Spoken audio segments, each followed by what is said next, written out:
Hey Raghunath, tell everyone about our Patreon community. Sure, Kastuba. The Wisdom of the Sages Patreon community is an incredible online yoga resource. If you like the type of yoga wisdom and culture we share on the show, then our Patreon community is a great next step. This is a listener-supported podcast, and any level of sponsorship will unlock a wide range of live and archived classes, talks, and even workshops. Raghunath teaches, I teach, and we have a host of other excellent teachers on topics ranging from yoga philosophy, asana classes, storytelling, Ayurveda, kirtan, cooking, meditation, and a lot more. We even have an incredible online Bhakti 12-step recovery group. So if you want to check it out, go to patreon.com/wisdom of the sages. All right, let's get it on. Om Namo Bhagavate Vasudevaya. Om Namo Bhagavate Vasudevaya. Om Namo Bhagavate Vasudevaya.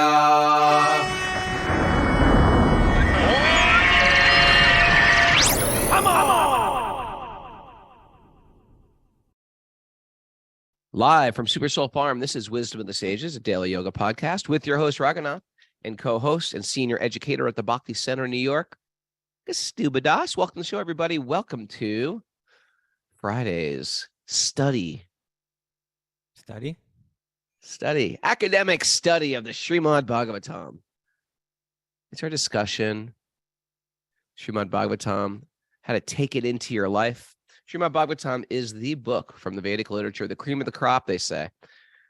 The way that the jiva not can just like evolve, What's the jiva? Transform. The jiva is the soul. It's what we call the soul in English, but the Vedic culture says you don't have a soul, you are a soul. Other Christian thinkers took that and ran with it, but they got it from the Vedas. It's a Vedic concept that we are spirit and we have a body. And we don't have to transform. We're already perfect. We have to transform the consciousness. The spirit soul is already perfect. We've got to transform the consciousness. And we start in the gross levels. We transform the body. We transform the breath. The breath is a big part of what we are. It's what we have. We can't even say what we are, what we have. Like we have a body, we have breath, right? We transform the breathing. We transform the mind. We transform the ego, right? The ego's out of whack. It's out of whack. It's like it needs to be recalibrated. And the false ego is I am the center and everything revolves around me. When you meet people like that, they're very annoying, aren't they? Like I'm the center, right? And so when the ego gets recalibrated, it's God is at the center, source is at the center, sweet baby Krishna is the center, whatever you want to call God is at the center. And I'm just like a satellite. I'm here to serve something greater than myself. Welcome to the show, everybody. How are you, Kastuba? I'm doing good, Raghunath. I think that's our first takeaway for the day. I am a satellite. I'm a satellite. And guess what? We're going to Florida Today. We're going to Florida. Yeah. My All kids correct me. It's not Florida, Dad. It's Florida. But we're going to Florida today. We are going to drive. We're flying. Going to have the kids. We're going to go to St. Augustine. We're going to see Lord Jagannath tomorrow at the Rath Yatra Festival. And I'm doing a program in Alachua. Can I share it with you for those who are in Florida? Hit it. And want to hang with me? Okay. It's going to be, they call it the Spring Festival with Raghunath from Wisdom of the Sages, community connection and Sangha, ecstatic kirtan, stories, laughs, and sacred wisdom, potluck feast, Saturday, April 22nd. So that's not tomorrow. It's the week from tomorrow. And it's from 4 p.m. to 7 p.m., 15114 Northwest 147th Avenue, Alachua. I have no idea where that is. 151. I'm going to put it on my Instagram stories today. Yeah, you got plenty of time. That's a week over a week. It's a week away, and I hope I see you, Floridians. Little hangout. I don't think there's a price for that. I think it's sort of like a community thing. Okay. So come on down. You have no good excuse. Any other announcements, Miss Mara? Yeah, we have back to recovery group meetings today at 12:30 and 1. And Josh Kane is offering an asana class for Patreon members at 10:30 a.m. Right. And tomorrow we'll be interviewing Buddha Bhavana Prabhu, at least I will be. Yeah, you will be. And then we have Q&A on Sunday. On Sunday. Great. All right. We're looking forward to that, Prabhu. All right. All right. You ready for a nugget today? Some wisdom nugget? I'm eager. Okay. You have power over Hold it. your Who's speaking here? one of your favorites and mine, Marcus Aurelius, the great Hey. Roman emperor, stoic. Mhm. You have power over your mind, not outside events. Realize this, and you will find strength. Hold it. Question. You're saying that we have no power over outside events? Marcus Aurelius is. I'm not saying it. I just read his quote. You're going to hold me to what he said. You have power over your mind, not outside events. Okay. Realize this, and you will find strength. We have a certain. I mean, I think if I was to say this, I'd say we have some power over the outside events, but those outside events are due to how we act within a bigger portion that. Okay. Let me reel this back. I have more influence to outside events to the degree that I work on my own personal self. Okay, that's an interesting way to put it too. You you could take this right down to the family, right? In the family, children,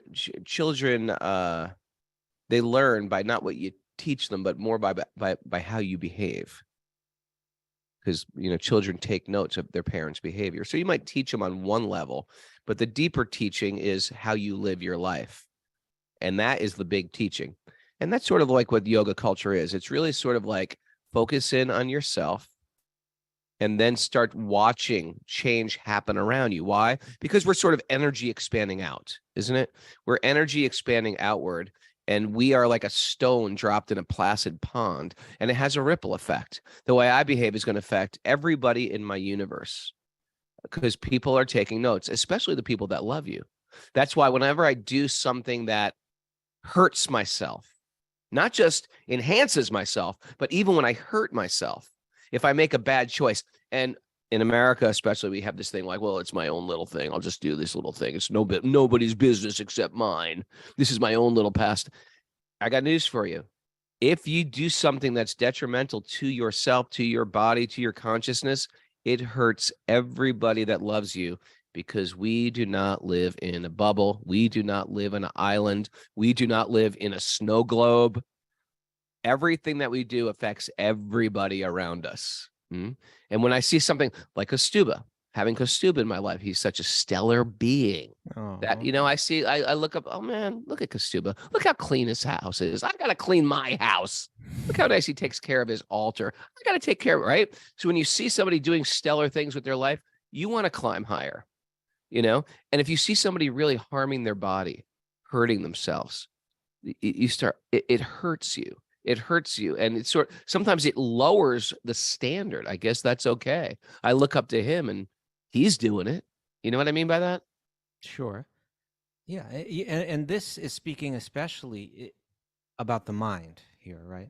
In other words, he's saying you have this is something we've been, I think, it's something that we talk about a lot on the show, but maybe even the past week or so, we've been talking about this a bit, but this apparent dichotomy, right? Of about like dealing with yourself and dealing with the world.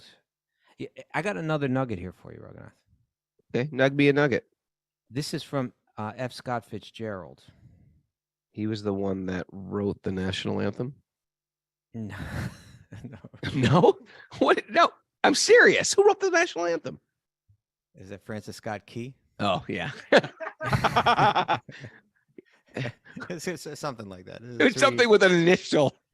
Somebody with an Francis Scott Key doesn't have an initial either. That's not an initial. It's just a Francis three. Scott Key. There's David Lee Roth. It's like three. It's the three threw you off. All right. Who is this from again? F. Scott Fitzgerald. I think he wrote the thing about the seagulls, right? Was that Jonathan Livingston Seagull? Check that out for me. I think he wrote Connecticut Yankee in King Arthur's Court. We're throwing stuff out. We needed an education. What is it? Was it How did I get a podcast? Out of all the qualified people to have a podcast, Francis Scott Key Oh, you're looking up the wrong Fitzgerald. word, Mary. We need F. Scott Fitzgerald. Oh, yeah, this is This episode. because my God, it's the same person. What are you? Listen, What are you? Francis are lost. Scott Key What? Fitzgerald. F. Scott Fitzgerald. No, that It's the has same no, person. There's no key there, Raghunath. F. Scott Fitzgerald there is a is on totally There different is name. on Wikipedia, unless Wikipedia is off. Was an American novelist, essayist, and short story writer. He is best known for his novels depicting flamboyance and excess of the jazz age. He wrote The Great Gatsby. That's what it was. Yeah. He wrote the Great Gatsby. Francis Scott. Who wrote the thing about the seagulls? Jonathan Livingston. Seagull. Jonathan Livingston. Wasn't it All right, now look up F. Scott. Now look up Francis Scott Key and see if there's a different person. Okay. Well, this is F. Scott Fitzgerald. Okay, he wrote The Great Gatsby. Let's not worry too much about Francis, because this squirreling off. Oh, you don't understand that whole Native American thing I did yesterday. I went down a rabbit hole of people that were, colonists that got taken by Native Americans and grew up with them and intermarried and became. Anyway, so interesting. Let's. All right, Francis Scott Key is somebody else, sir. Yeah, Francis Scott Key was an American lawyer, author, and amateur poet from Frederick, Maryland, who wrote the lyrics for the American national anthem. Why are you act so surprised? I already told you that. Oh, All three on that. That's a Krishna miracle. It's amazing. Look at you. Now you're suffering from your hernia operation. I'm sorry. I'm like undoing my sutures right now with this laughter. Stop. Okay. Let's bring it go back. on. Please go on. Bring it back. F. Scott Fitzgerald said this.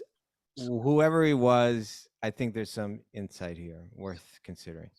He said the test of first-rate intelligence is the ability to hold two opposed ideas in the mind at the same time and still retain the ability to function. Okay. Okay. So let's apply that here. In other words, our social climate right now is we have polarized thinking, and people are not very willing or able to hold one idea and consider another idea, or even consider the truth in both and understand that maybe this requires a balance between the two.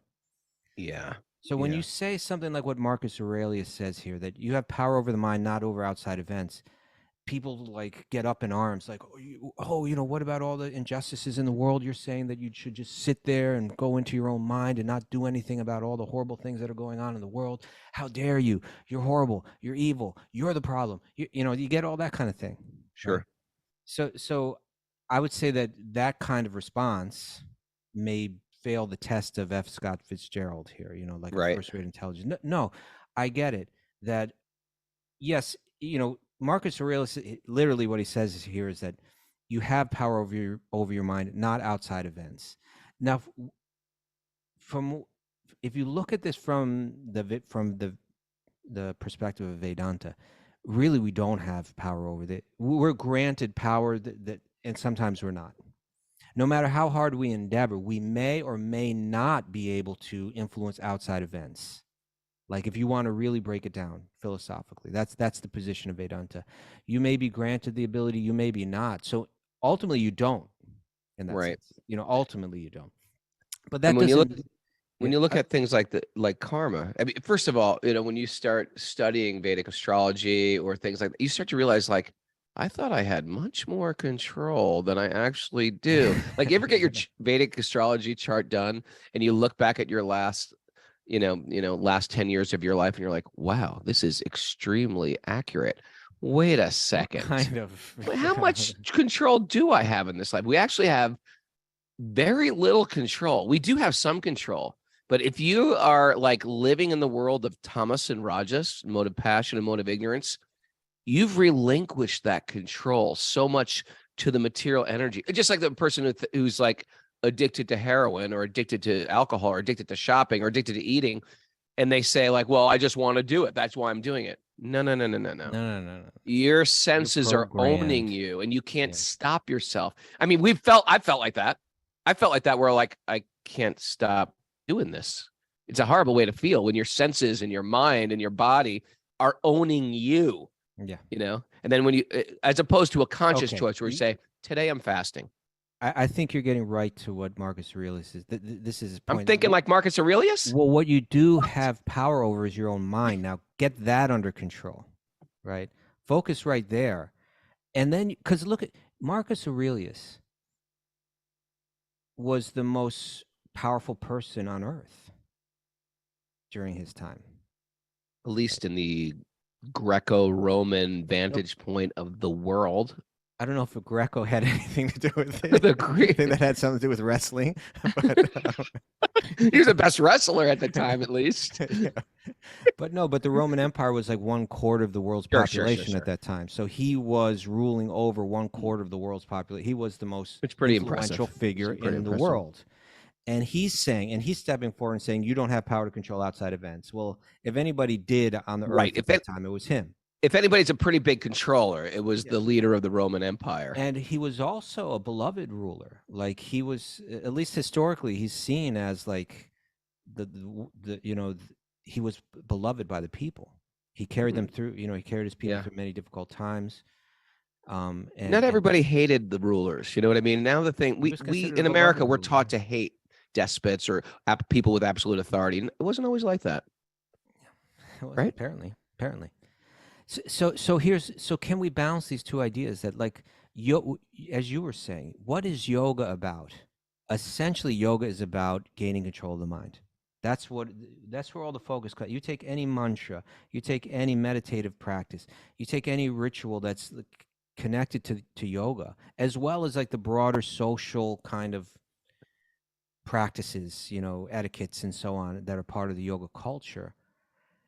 You can always tie them to how they affect the mind, because yoga is all about gaining control of the mind, right? Their purpose is always is related to gaining control of the mind.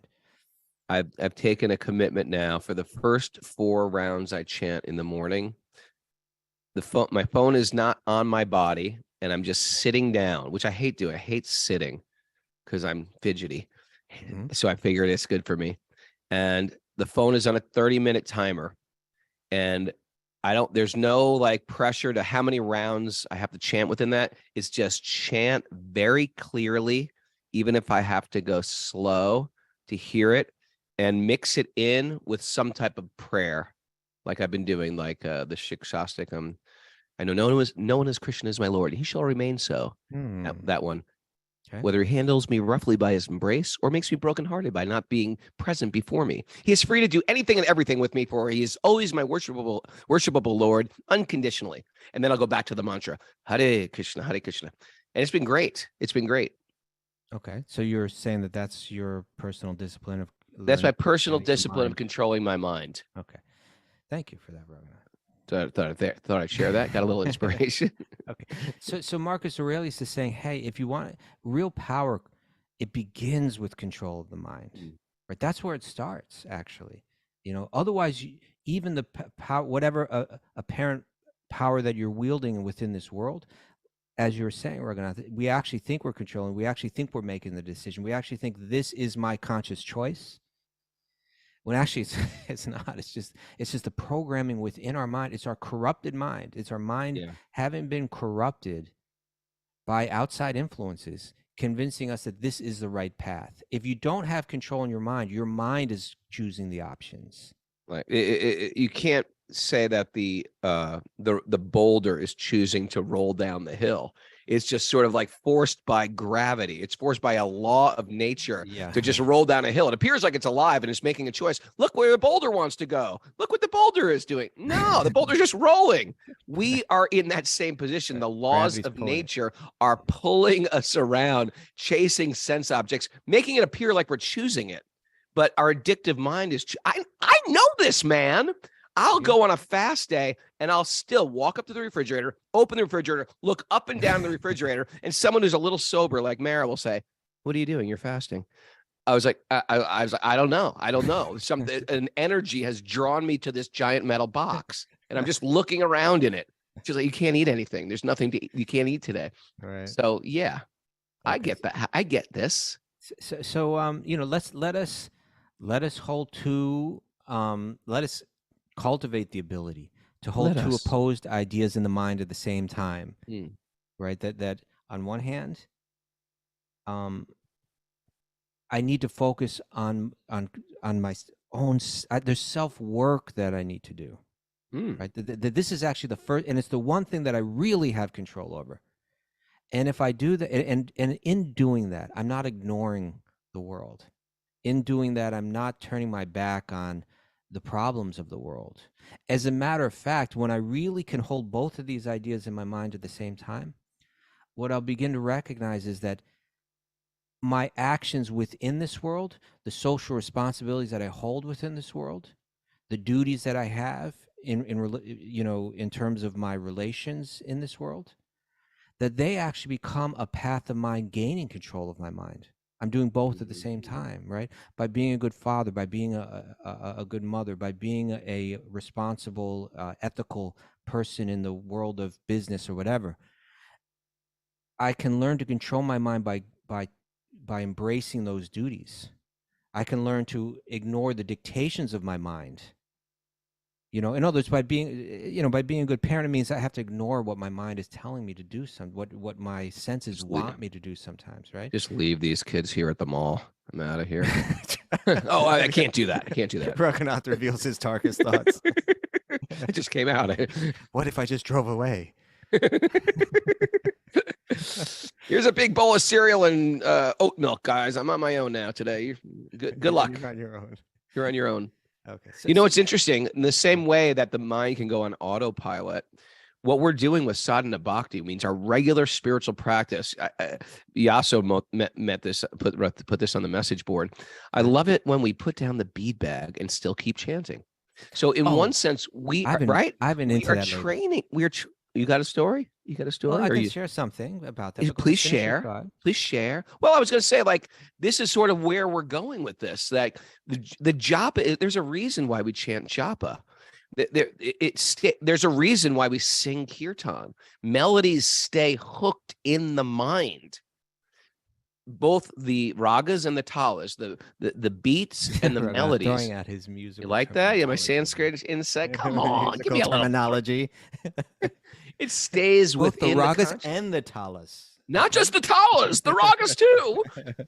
They stay within the mind, and you sing these melodies. I mean, come on. How many times have you walked around just going, Hare Krishna, Hare Krishna? Like you're singing songs. And the same with chanting japa. You put down your beat, but you're still chanting japa. This is going to happen 24/7 one day, where you're going to close your eyes at night. Right. And instead of going wherever your mind goes at night. That's exactly where I'm going. That's exactly where I'm going. You had Krishna conscious dreams last night? Well, no. Dreams, I wish I could always dream like that. But I've fallen into the habit. And honestly, it's not even like a discipline. It's just like, it's just natural.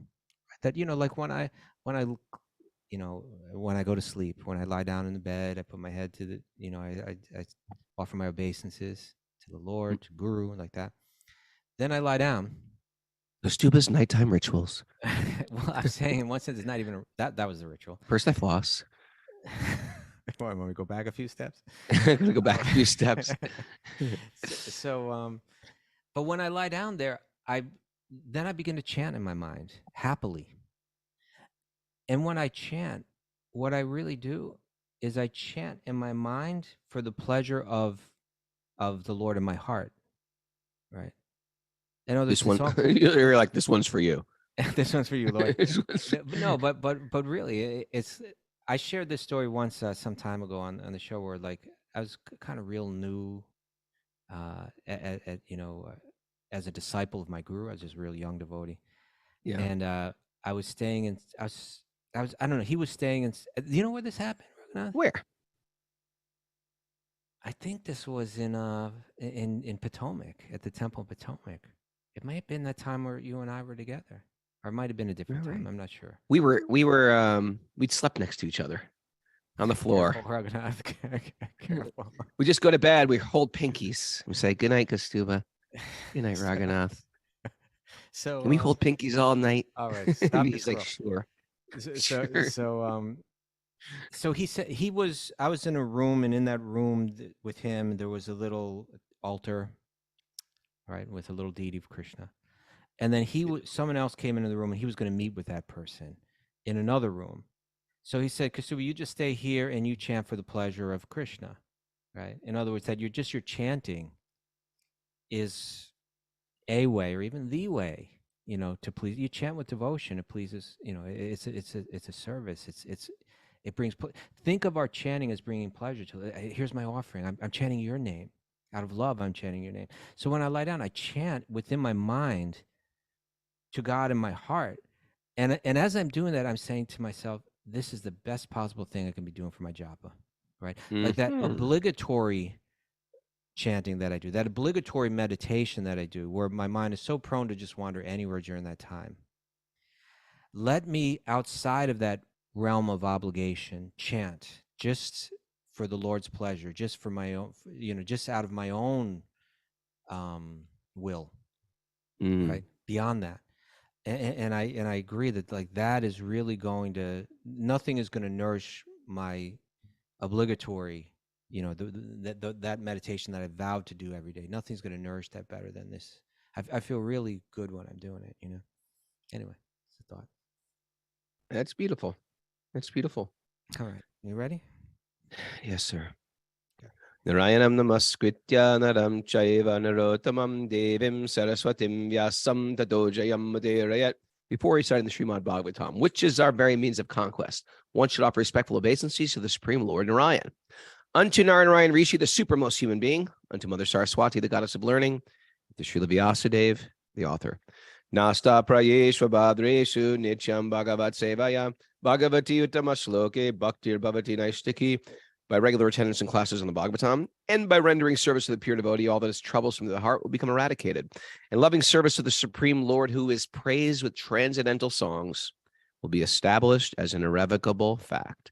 Om Jnana Timarandasya Jnananjana Salakaya Chakshurunmadatam Yena Tasmai Shri Gurave Namaha. I was born in the darkness of ignorance, and my teachers are opening my eyes with the torchlight of knowledge. I offer my obeisances at their lotus feet. All right. Reading from Canto 5, Chapter 11, Text 4. Nyuk, nyuk. Do you know what that's from? No. Nyuk, nyuk. Raghunath, please. You know what that's from? Yeah, I do. No need to talk about it. Nyuk, nyuk. Who's speaking here, Raghunath, today?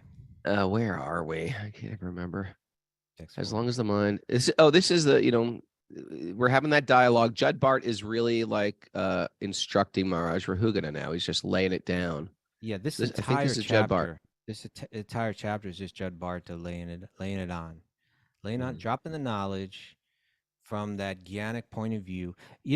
Earlier was mentioned when the king was speaking about him, when Rahugana was glorifying him, he said, like, you are the direct representative of Kapila Dev. Remember when he was saying that? Yeah. And so back in the third canto, we read about Kapila Dev, right? Like where he was kind of doing all of this, what we call samkhya, breaking down. Raghunath, you got the goofiest smile on your face. No, I'm not. Just like smile. I'm happy. It's okay to be happy. It is, especially when you're reading the message board. I wasn't. Okay. So with Kapila Dev, he came and he gave what they call the samkhya philosophy, where you break down all the different elements, right? You break down, there's the 5 senses. There's the 5 objects of the senses. Right? Or there's actually 10 senses from Kapila Dev's point of view. Then there's the mind, which is the center of those senses. Then there's, he breaks down all the different material elements so that you can separate yourself from them, so that you can place yourself as the observer of these elements and not identify with them, which means I'm not going to identify with my body. I'm not even going to identify with my mind. Only from that perspective can we really understand who we really are and understand what the point of life is. And so we're going to see right here, he's now Jadabharta is going to speak very much from that Kapila Dev Sankhya angle to the king, breaking things down. Great. Mara, bring me back. Text 4. As long as the mind of the living entity is contaminated by the 3 modes of material nature, right? The 3 gunas, goodness, passion, and ignorance. Yeah. His mind is exactly like an elephant. Or his mind is exactly like an independent, uncontrolled elephant. Yeah, not like a well-behaved elephant. Not like a well-mannered, like Babar. You read Babar?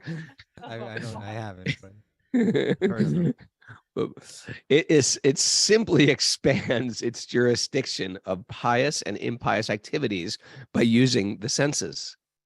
The result is that the living entity remains in the material world to enjoy and suffer the pleasures and pains due to material activity. Okay. If you want to get a little clue into what the gunas are, or the three modes of material nature, take a break today, read chapter 14 and chapter 17. Very interesting stuff on how the yogis view the material world. And it's very interesting. It's practically, in one sense, it's not spiritual. It's all material. But it's interesting how these material things control the spirit, the marginal spirit, the part. They and control the parcel of mind God. and then the spirit. Yeah, and Yeah, therefore we're just that's sort of what like it is. embodied beings getting pulled around. But if you really want to understand this, chapter 14, chapter 7 of the Bhagavad Gita gives you a little insight to what we talk about a lot, or the yogis talk about, what the Yoga Sutras talk about these gunas, or as Prabhupada translates it, modes of material nature. Yeah. I think we've mentioned this yesterday, but there's that commentary that were earlier in the Bhagavatam where Prabhupada writes, English is not my first language. Sometimes but and so there'll be faults. He's described it this way. There'll be faults in in my presentation, but I hope that the urgency of the presentation, due to the urgency of the presentation, that the reader will, understand what I'm trying to communicate here. And I think it's the job of someone that's trying to explain this is to help us understand what's being said, right? And so when Prabhupada, he says, as long as the mind of the living entity is contaminated, I think, our job is to try to understand like how the 21st century Western mind thinks and what we feel when we hear that word, right? Like, what do you got? Some kind of puritanical kind of stuff you're pushing on me now? My mind's Yes, we are. But let's use another, maybe just as dark word, but a word that kind of crosses over into another type of technology. Like, let's say the word corrupted, right? As long as the mind of the living entity is corrupted by the three modes of material nature. And when I use that word corrupted, I use it because it applies to like computer language, right? Like a corrupted file, right? We understand, like, I have the definition of corrupt here. It's the second definition of the word, and it's like corrupt of a text or a computer database or program. And the definition is made unreliable by errors or alterations. Okay, so what Prabhupada, or what Prabhupada translated, but what the verse is saying is that as long as the mind is made unreliable, right, due to alterations coming from the three modes of material nature, right? Every object in this world is radiating a particular one of three influences, according to these yogic teachings. It's either making our mind more content and lucid and clear, satisfied. Right. It's influenced our mind to want what we don't have. Right. Been there, done that, doing it right now, sort of. What do you want? Or it's influenced our mind to even darker places of like lethargy and even destruction. Like, those are the three. This is an incredibly simplified presentation of the three gunas, the three modes of material nature. But when the deeper you go into the study, the more it makes sense. You really start to see how it plays out in our environment, how it plays out, how that environment affects us, how it corrupts our mind, how it alters our mind. And so this is what the yogic teachings are saying, is that we're wandering around a world where there are outside influences that are, even without our knowledge, deeply altering our desires, significantly altering our moods, significantly altering the workings of our mind, our emotions and so on. The yogi's aware of this. We're helpless. It's as if we're helpless, isn't it? It's almost as if we're helpless. Without yoga, we're helpless. And we're just like getting like almost like in a boat without a sail, without an engine, and now it's the storm, and we're just getting thrown around on this boat. Yeah. So the verse is saying that unless using another analogy, it's saying like it's like an uncontrolled elephant. It's like you're getting pulled by an elephant. You can't control that thing. It's controlling Yeah. you. It's like way more powerful. So although human beings can control elephants, right? Yeah. When they they learn how to train the elephant, then the elephant, rather than becoming this destructive monster, it becomes like a powerful ally. You can accomplish so. If you got an elephant on your side, Raghunath, Yeah. things you could do, right? The thing, yeah, forget it. You don't need a bulldozer. You don't need a tractor. This is your hydraulics. Yeah. I like this analogy so much of the boat in the sea Better that than the I elephant. actually follow the hashtag maritime underscore daily. Maritime, MARITIME underscore daily. I know that sounds crazy, but follow it. And it shows you like when boats are at sea and they're just getting overwhelmed. Overwhelmed by, and I think about like that is me, not Krishna conscious. So that's why you do it. You don't just have a morbid fascination with. I do have some interesting fascination with waves and oceans, but I think that's part of I'm trying to give a good excuse why I follow it. Okay, I think all these things that I connect it. follow have to do with my, fears and anxieties and facing them off. And like, for example, I follow landslides, I follow tidal waves or tsunamis. Nature's metal. Nature is metal. Yeah, death from other animals, because they're all about our precariousness in the material world. Okay. And how like help. You got something to say? What? I'm not sure this is helping you overcome your It's dark. fears and anxieties. It might be feeding your fears and anxieties. There is a reason. I agree. It might feed them. But sometimes you got to step into that fear to realize, you know what? You can't hurt me. I'm separate than this. I'm going to go down. I get it. The cobra, I was watching the cobra attack a monitor. Did you see that one? The cobra was attacking the monitor, but the monitor would kill the cobra. And then the Maritime Daily had these like giant cruise ship, just like, and I was just thinking, yeah, guess what, Raghunath? You're a cobra getting eaten by a monitor. You're on that cruise trip. That's the avalanche coming towards you. That's your life. You understand? So sometimes when you face like, this is it, man. This isn't happening to them. This is you. Right. I think that's important. And I think that's important. Okay. And it would be impossible to come to that conclusion without following all these Instagram. Well, yeah, man, people have different methods. Everybody walks their own path. Whatever it takes. Whatever it takes. Okay, fair enough. We should mention that in this verse, this is all being applied within the context of what we were speaking about yesterday, these Vedic rituals. And let's just clarify some of the language here, right? Just so everybody's more aware, right? What you got? So, okay, let's read it again. He says, as long as the mind of the living entity is contaminated, or you can say corrupted, by the three modes of material nature, goodness, passion, and ignorance, these powerful, insidious, subtle influences that are there everywhere we go, and the atmosphere is just permeated by them. Mm-hmm. Their mind is exactly like an independent, uncontrolled elephant. That means this thing can cause massive destruction. It's out of control. I follow elephant attacks as well, by the way.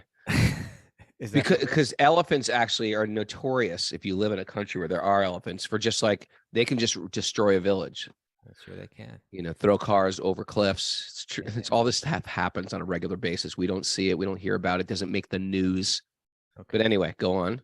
It simply expands its jurisdiction. The mind is expanding its jurisdiction. It simply expands its jurisdiction of pious and impious activities by using the senses. Pious and impious activities mean good karma and bad karma. I'm engaged in Vedic rituals to cultivate good karma, right? So that I can enjoy the things of this world more. My mind is expanding in these. That's a pious mind, right? Like pious, but still not yogic mind. Pious, but still not transcendental. Materially pious mind. So it simply expands its jurisdiction of pious and impious activities by using the senses. The result, even of pious materialism, right, which the yogic culture teaches or the Vedic culture teaches, the results is that the living entity remains in the material world.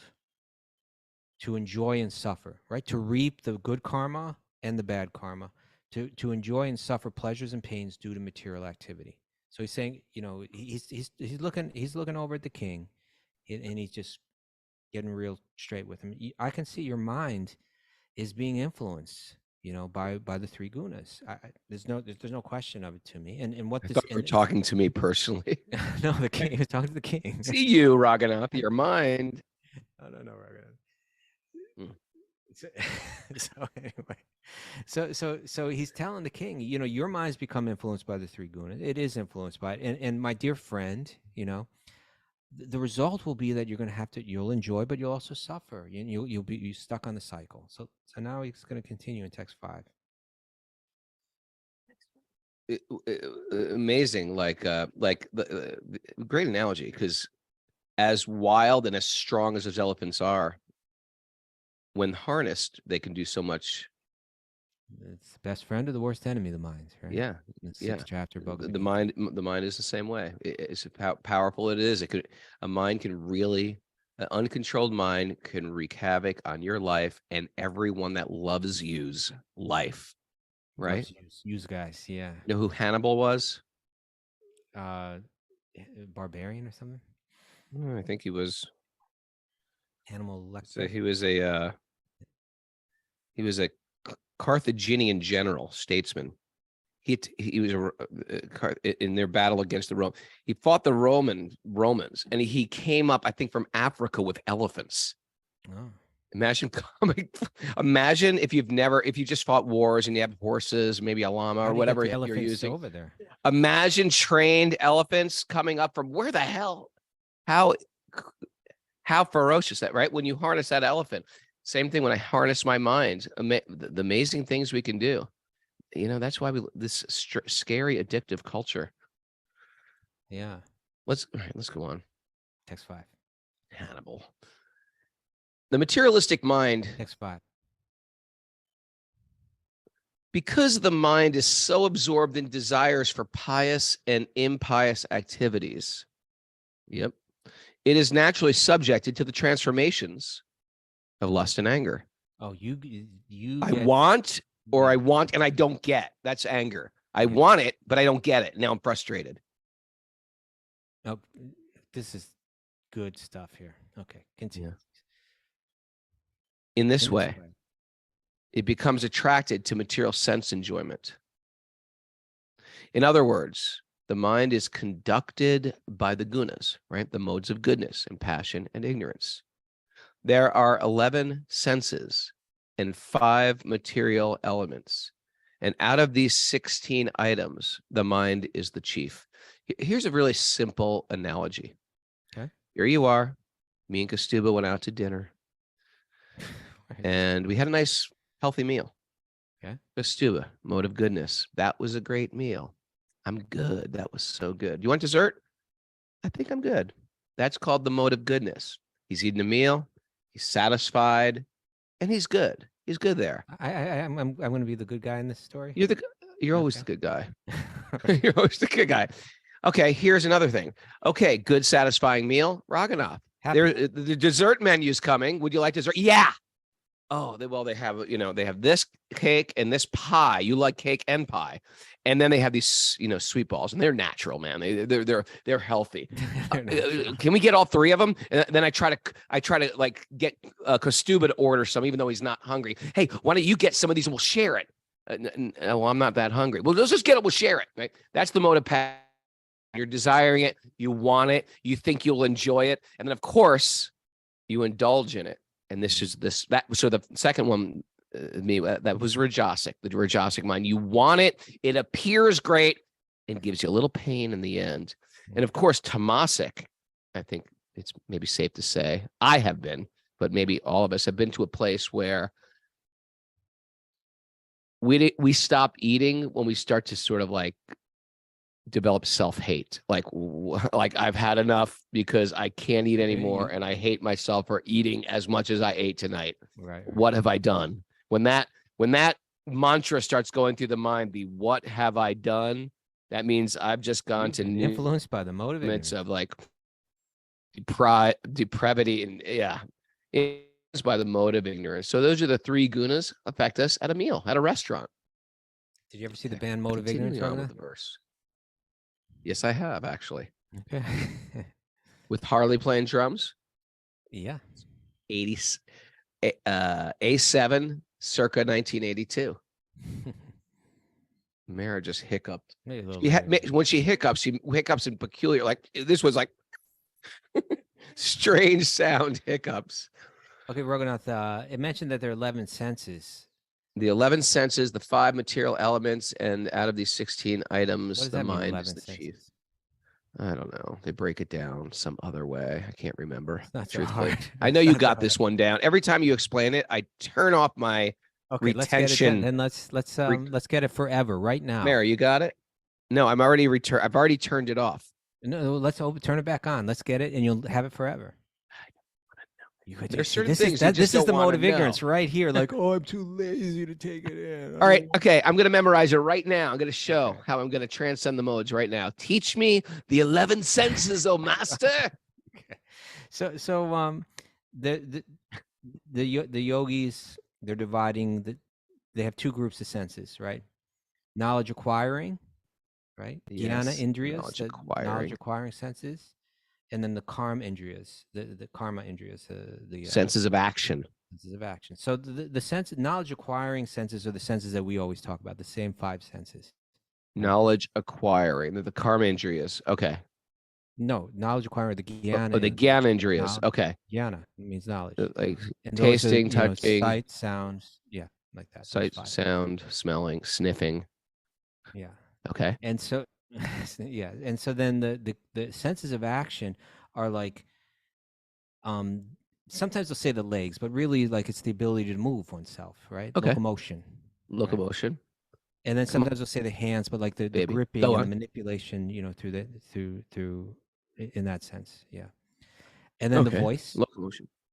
Voice, speaking, singing. Yeah, I got that. I can remember those. Sound to the voice. Then it says the senses of generation, like the sexual organs, right? Okay.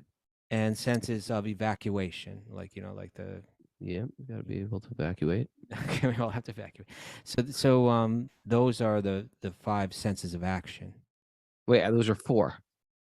No, we said 5. Manipulation, locomotion, voice, evacuation, generation, and voice. Oh, vocalization. Okay, vocalization. Yeah. So those are so okay. Now you got 10, and then the mind, which is the center of them all, is considered the 11th. So those are. I got that. I own this now. Thank you. Got it. You'll never forget again. What are they? Don't look at the board. Close your eyes. Close your eyes. Okay. Once you repeat it, it's going to go deeper. You're going to have it now. Okay, I got it. Now say it with the eyes closed. Say it. Yeah. Eyes closed. Okay, say it. Okay. Like, you got this, Raghunath. Sniffing, hearing, seeing, tasting, touching. Those are the 5. Knowledge. Those are the 5 gyanendriyas. Right. And then locomotion, generation, vocalization, evacuation, and manipulation. Those are the other 5. The mind is the 11th. I don't know if those are the actual terms and everything. It's kind of okay. Like we get it. We understand the principle. Okay. All right. There you go. I've got those forever. Forever. There is something in me. If I don't want to learn it, I just won't learn it. That was one of them. Break that down as a friend today. That's simple. That was simple. Thank you. So, okay. So 11 senses, because the 11th one is the mind. So let's finish this verse up now. Why don't you start it over again? So we. You make me complete. You complete me. You complete me. Every time I hear the word evacuation, I'll think of you now, Prabhu. Thank you. I'm going to read that again. Text 5. Because the mind is absorbed in desires for pious and impious activities, it is naturally subjected to the transformations of lust and anger. In this way, it becomes attracted to material sense enjoyment.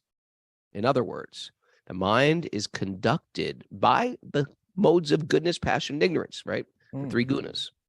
There are 11 senses and 5 material elements. And out of these 16 items, the mind is the chief. Therefore, the mind brings about birth in different types of bodies, Oh yeah. among demigods, right? Mhm. Among human beings, Mhm. and amongst animals and birds. Isn't Taking that on different interesting? forms. We're getting dragged into different bodies. So here's a question: is the demigod the passion, or is humans the passion? I suppose demigods would be the sattva guna.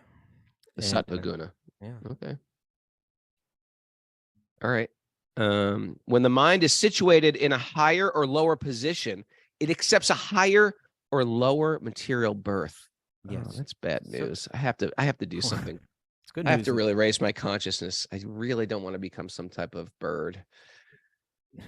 You've been watching too many Instagram clips about birds About suffering. birds.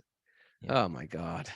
But yeah, so it's saying that the body that we get is kind of, we've mentioned this before too, but it's just like a glove is designed a particular way because the hand is shaped a particular way. The body that we get in the next birth is made to fit the state of our consciousness, right? If you got a bird like mentality, you get the body of a bird, right? Bird like Right. karma. But it's our mind that's pulling us in these different directions. If it's like this powerful elephant and it's pulling us into the bird body, 1 minute, and then it's going to pull us into the demigod body. We think, oh, this is great, but then time takes that away. Now you're getting pulled into a human body. Now you're in an animal body. You ever see people that look like birds? Mary's like, yeah, oh yeah, It's like, yeah. bird people. I wonder if they're thinking like birds, Maybe or if they it's look like just, birds. or Just a coincidence. All right, Rogan, I think it's time we wrap it up. okay. Oh, Mara, Krishna. any takeaways today? Oh, that's it. 7:01. Oh, Yeah. by the way, I just want to share my son. He's so excited about kirtan. My 9-year-old. He's like, he jumped in the Amazing. kirtan yesterday. You He was always thought right on Little it. Rooney Right. was just gonna tear things up. No, Now he's he's tearing it up completely in into kirtan. He's completely into kirtan, and he's great. He's got natural rhythm. Wow. So happy. Okay. What do we got, You're Miss gonna turn him Mara? on to some. He's got to get a guru. He Someone that really does. inspired. Who? He does. It's Shameshwari. Oh, Mridanga Wali. That's his guru. from Italy. From Italy. Yeah. Oh, that's so He's cool. good. Oh, that's awesome. Yeah. She lives in Bologna now, right? Yeah. Yes. Yeah. Yeah. Bologna. No, that's Yeah, so now cool. Rooney's like always around and he's like, when can we have another kirtan? Can we sing some more? Can we have more kirtan? It's so sweet. And he's actually chanting, that. playing the mridanga too. so sweet. Is he still punching people all the time? Or is No, he he's not No, like he that doesn't do anymore. that anymore. incredible. He's pounding on the mridanga. He's a nice kid. He's a nice kid. Leave him He's always alone. been a nice kid. But No, he but wasn't. He But he was used to like mean. he liked to used to beat up people. All right. I got some takeaways today. I am a You're what? Satellite. Yeah. Yes. focus on improving yourself and watch change ripple outward. Ripple. If your senses own you, you've relinquished control. It's a fact. Yeah. Yeah. We have an option. Real power begins with the control of the mind. No That's doubt. yes. Yes. I like that. What are Let you us talking go- about Pythagoras? What were you going to say? What were you- Let us cultivate the ability to hold two opposing views simultaneously. Good point. us. Good Let point. us. Let people to just wrestle it back and forth within our mind. Yeah, there's truth in both. Oftentimes, let's take if the you best believe of in both. one sometimes nowadays, if you believe in one political agenda, you have to believe in everything that political Gotta party sign up for, you got to check believes. every. You got to check every box, but yeah. or get feared in getting called a bad name. No, I'm just thinking about this. Let us think. Let's have a discussion about this stuff. Huh? You know what I mean? I'm with you. Without yoga, we're helpless. Yeah. Without yoga, we're helpless. Train your mind like an elephant. Train your mind like Babar. How about that? That's a trained elephant. That guy wears a suit. Very You well stupid trained. read Babar. No, you asked me that already, Raghunath. You said I no? haven't. Okay. No, I haven't. And Yeah. don't get pulled into a bird body. Yeah. Oh, that would be tough. That would be Sometimes tough. people think a bird is what I want to be. No Wanna way. Fly Are like you an eagle to kidding? the sea, fly like an eagle, let my spirit carry me. Oh, yeah? I got news for this. Fly like an eagle. You know, there are a lot of birds that get eaten by other birds. That Oh, yeah. thing. That's a very real thing, people. Before you start wishing to be a bird, have a bird body. Hey, everybody, I hope to see you in Florida. I'm coming to Alachua, and I'm going to do a program there. So see you next Saturday evening. I'm going to put it up on my Instagram at Raghunath Yogi. You should also follow Wisdom of the Sages on Instagram if you don't. And if you like a video that we put up, I want you to share it on your stories and tag Wisdom of the Sages, and we'll reshare that. And this is how it's important to tell a friend. Look at Lady Seat over there. She's got a friend. Tell a there friend in Friday. Lanka. She's got a friend. Lori Pag tells a friend. You know, got her husband over there. Yeah. And this is how we do it. We tell friends of our heart. We share our heart, what's working for us. And this is how this stuff spreads very organically. Especially on Friday. Guess we do what? that, Raghunath, right? Tell a Friend Friday, and today's Tell a Friend Friday. So I want everybody today to share this podcast with somebody that needs something, that needs this in their life. You got somebody in your life, you're like, hey, I think you'll like this. You know what's a good one to share? That Radhanath Swami. Henry told me he just shares the Radhanath Swami one we did for the 1,000th episode. And Yeah, you could what's even it- say, hey, these are my friends.